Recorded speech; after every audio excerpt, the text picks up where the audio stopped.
মাসুম, আমি একটা জিনিস বুঝতে পারছি যে তুমি আমাকে সত্যিকারে কখনোই ভালোবাসো নাই। 8-10টা মেয়ের সাথে যেরকম ঘুরে বেড়াইছো, কথা বলছো, দেখা করছো, আমার সাথেও ঠিক একই কাজটা করছো।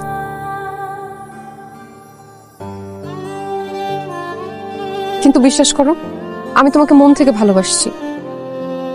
তোমাকে ছাড়া অন্য কারোর সঙ্গে সংসার করা সম্ভব না। এজন্য যখন বাসায় আমার বিয়ে ঠিক হয়েছে, তখন আমি নিজে থেকেই তোমার কাছে পালায় আসছি। তোমার ইচ্ছা না থাকা সত্ত্বেও জোর করে তোমাকে বিয়ে করছি। কিন্তু বিয়ের পরে আমি তোমার আসল চেহারাটা দেখতে পাইছি। ইন্দু মাত্র ফিলিংস নাই, সেটা বুঝতে পারছি। তবু অনেক চেষ্টা করছি তোমার সাথে থাকার, তোমাকে নিয়ে থাকার, কিন্তু জোর করে তো আর কারো মন পাওয়া যায় না, কারো ভালোবাসা পাওয়া যায় না। আর সংসার তো অনেক দূরের কথা।